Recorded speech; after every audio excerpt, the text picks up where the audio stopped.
In the heart of Lagos, between narrow streets and lively markets, there is a small, humble restaurant known as Mama Bisi's joint.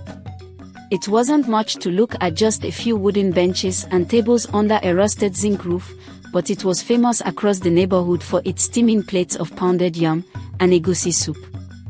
What drew people even more than the taste was the price. Mama Bisi's meals were unbelievably cheap, almost too good to be true. Mama Bisi, the owner, ran the restaurant with her two daughters, Abigail and Tola, and her son, Akin. Together, they worked tirelessly from dawn until late at night. Mama Bisi, a stout woman with a stern face, rarely smiled. Her children, much like her, were quiet and reserved. The family barely spoke to each other, and when customers greeted them, they either ignored the greetings or curtly asked people not to greet them again.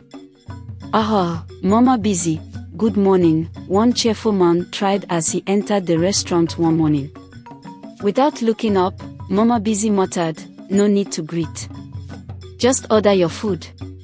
At first, people thought she was just strict or overworked. But over time, her attitude and that of her children became a subject of gossip.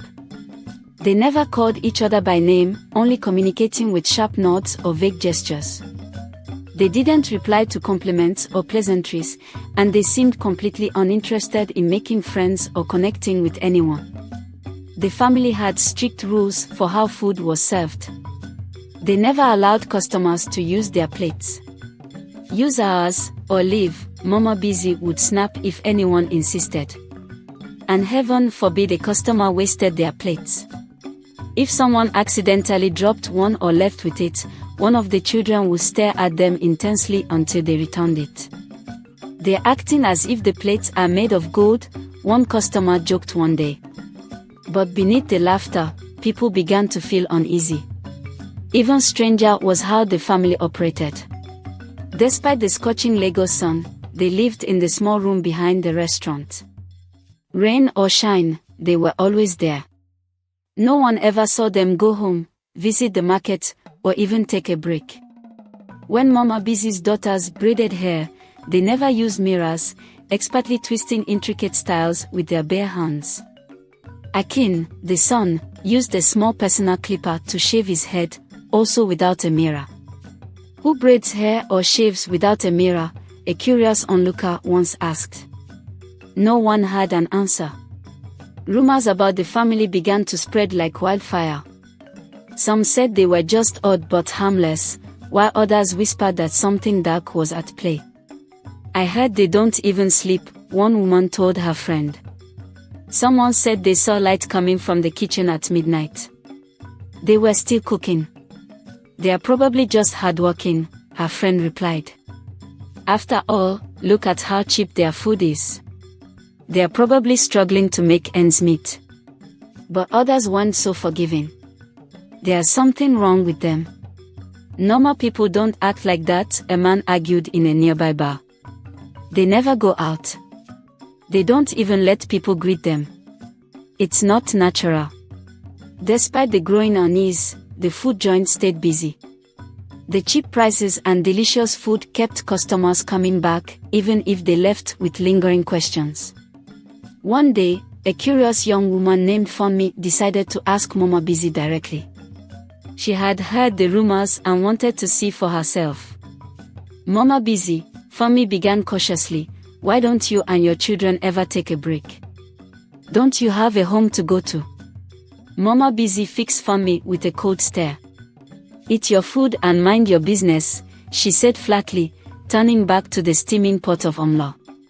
Funmi left feeling unsettled. The more people tried to understand Mama Bisi and her family, the more they withdrew. Their detachment only deepened the mystery, and the whispers grew louder. "What if they're not normal?" someone suggested one day. "What if they're hiding something?" But no one could have guessed just how strange their secret truly was. One rainy evening, a man named Baba Karim stopped by for dinner. As he waited for his food, lightning flashed across the dark sky, briefly illuminating the small restaurant. Baba Karim swore he saw something odd, a faint, glowing outline around Mama Bisi as she stirred the pot. He blinked and rubbed his eyes, but when the lightning struck again, it was gone. Shaking his head, he muttered to himself, "Maybe I'm just tired." But the unease stayed with him long after he left. In the coming weeks, more customers began noticing odd things. A customer accidentally dropped a plate, and as Akin picked it up, his fingers seemed to pass right through it for a brief moment. Another swore they saw Abigail's reflection vanish from a puddle of water outside the restaurant. Still, the food was too good and too cheap to resist. Most customers brushed off the strange incidents as their imagination or mere coincidences. But the truth was creeping closer, waiting for the right moment to reveal itself. Deli was a curious man, always asking questions and digging into things others found unimportant. He had been a regular at Mama Bisi's joint for months, enjoying the affordable meals. But unlike others, he couldn't ignore the strange behavior of the family. "They don't even smile," Deli muttered to his friend one day. "How can you run a business and treat your customers like that?" His friend laughed it off. "Deli, cheap food is all that matters. Who cares if they're odd?" But Deli cared. He couldn't let go of the nagging feeling that something wasn't right. The rumors about the family's refusal to greet people, their bizarre attachment to plates, and their lack of mirrors intrigued him. One evening, as the sun dipped below the horizon and the streetlights flickered on, Deli decided to observe the restaurant more closely. He sat at a corner table, pretending to eat slowly while keeping an eye on the family. Deli noticed something peculiar about the way Mama Bisi moved. She never seemed to tire, even after hours of cooking and serving. Her daughters, Abigail and Tola, worked with the same unrelenting energy, their hands moving so fast it was almost a blur.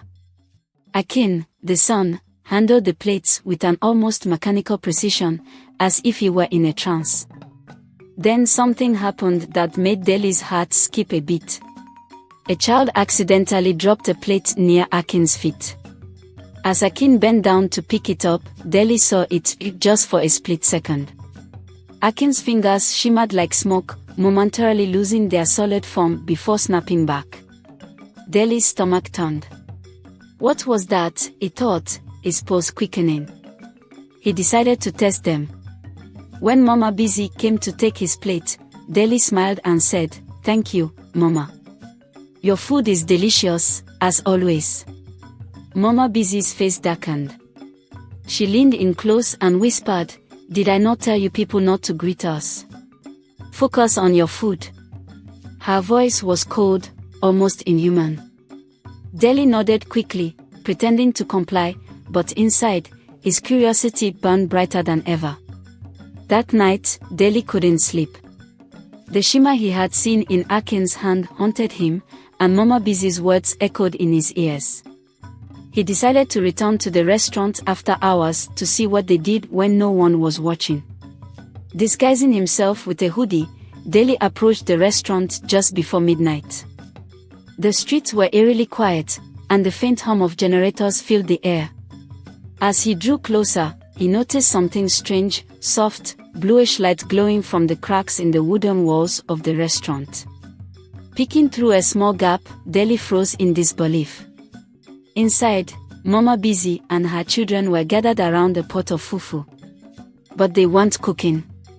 Their bodies seemed translucent, glowing faintly in the dim light. Their movements were unnatural, almost floating as they stirred the pot and cleaned the plates. Deli's heart pounded in his chest. "They're not human," he whispered to himself. The next day, Deli returned to the restaurant, determined to confront Mama Bisi. He waited until the place was less crowded and approached her with a calm but firm expression. "Mama Bisi," he began, "I need to talk to you about something."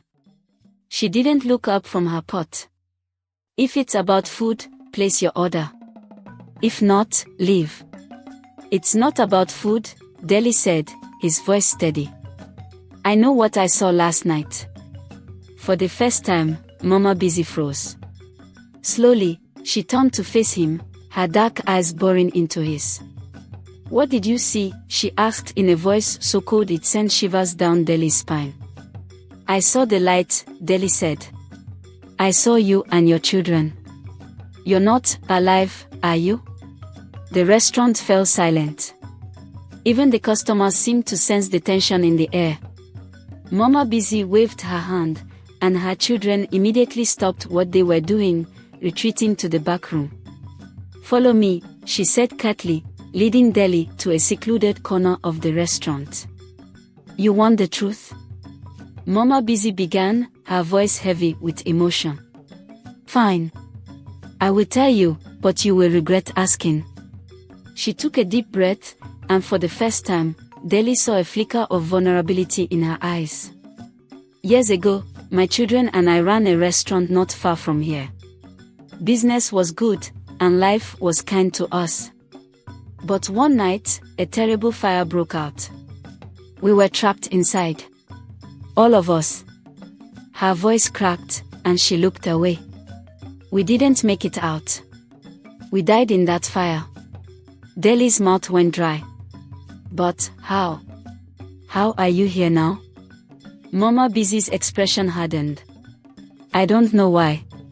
All I know is that we couldn't leave.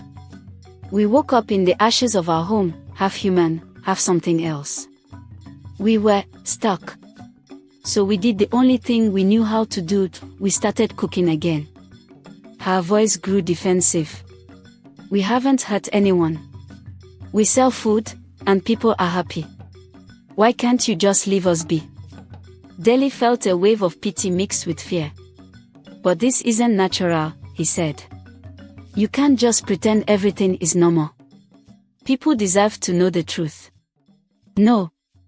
Mama Bisi snapped, her voice echoing unnaturally. "If people find out, they will fear us. They will destroy us. Please, just let us be." Deli hesitated. A part of him wanted to walk away, to forget what he had seen and let Mama Bisi and her family continue their strange existence. But another part of him, the part that couldn't ignore the unease in his chest, knew he couldn't stay silent. "I can't promise that," he said finally. "The people deserve to know what's happening here." Mama Bisi's face darkened. "You don't know what you're dealing with, Deli," she said, her voice low and menacing. "If you try to expose us, you will regret it." Deli stood his ground. "We'll see about that." As he walked away, he felt a chill run down his spine. The air around him seemed heavier, the shadows darker.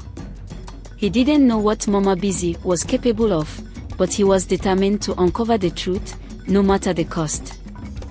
Deli couldn't shake the haunting encounter with Mama Bisi.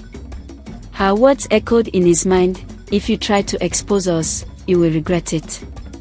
He knew he had stumbled upon something far beyond his understanding. Yet, the more he thought about it, the more determined he became. He couldn't let the eerie truth remain hidden. People deserved to know what they were eating wasn't just food but something prepared by beings that defied the laws of life and death.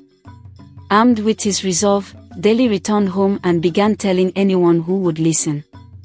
At first, his friends laughed. "Deli, you and your wild stories again," they scoffed. But the details he shared, the glowing hands, the translucent figures, the refusal to use mirrors, began to unsettle them. Soon, whispers spread throughout Ayobo, and the once busy Mama Bisi's joint became the center of fearful curiosity. The news mixed reactions. Some loyal customers defended Mama Bisi. "Abeg, ghost or not, her food is sweet and cheap. That's all I care about," one man argued, but others weren't so forgiving. "What if eating their food has consequences?" an elderly woman said, crossing herself. "What if they've cursed us?" A small group of people decided to confront Mama Bisi. They marched to the restaurant one evening, led by none other than Deli. As they approached, they were greeted by the tantalizing aroma of freshly cooked fufu. But this time, the scent didn't comfort them. It only deepened their unease. Mama Bisi was standing at her usual spot by the pot, stirring calmly as if nothing was amiss. Her children walked silently behind her, their faces blank and emotionless. "What is this nonsense I'm hearing?" she asked, not bothering to look up. Deli stepped forward. "We know what you are, Mama Bisi. The people deserve the truth," she sighed, setting down her ladle. "I warned you, Deli. I told you to leave us alone. But you wouldn't listen." Before anyone could respond, the air in the restaurant grew heavy. The room seemed to darken, as if the sunlight outside had been snuffed out. The mamas of the crowd turned into ghasts as Mama Bisi's form began to change. Her skin flickered like a dying flame, revealing glimpses of charred flesh beneath. Her daughters and sons stood behind her, their once normal appearances now replaced with ghastly, smoke-like auras. "You want the truth?" Mama Bisi said, her voice echoing unnaturally. "Here it is."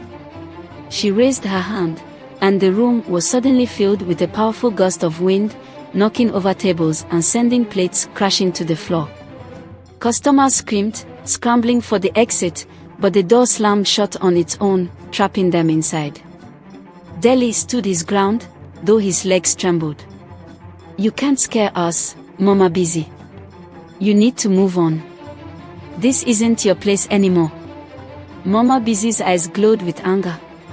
"Move on to where? Do you think it's that simple? We didn't choose this existence, Deli.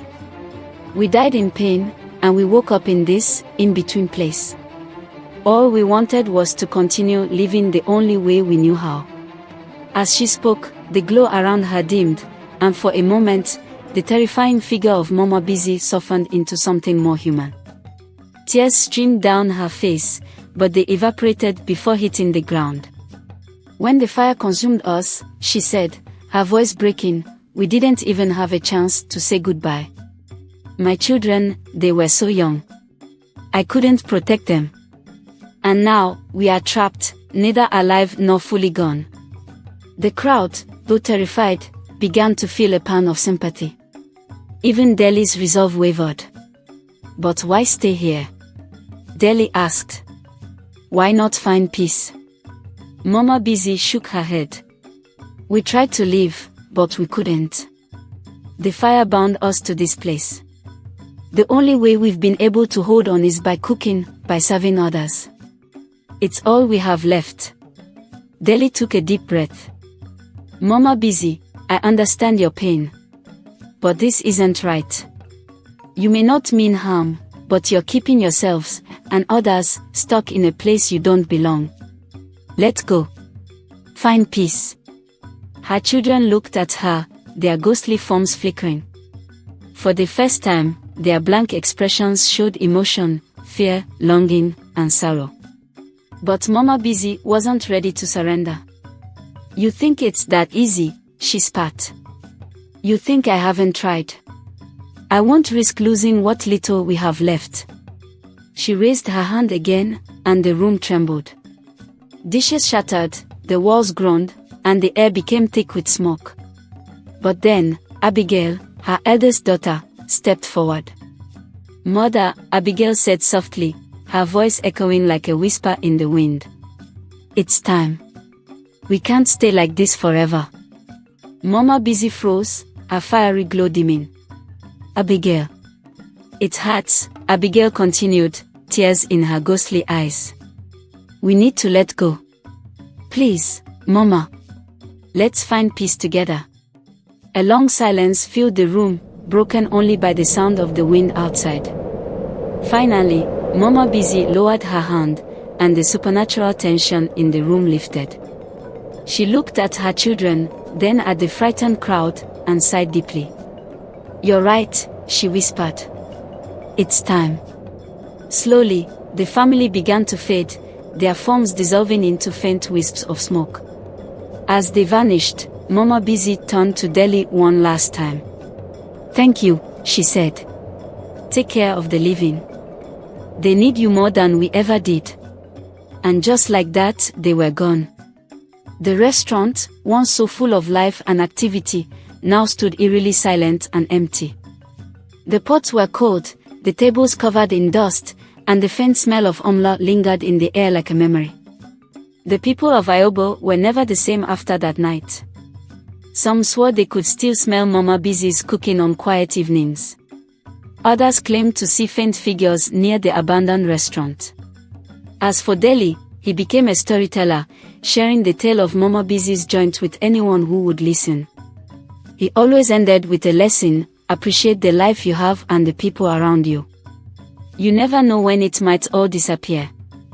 And so, the mystery of the ghostly cook in Lagos lived on, a haunting reminder of lives lost and the power of letting go.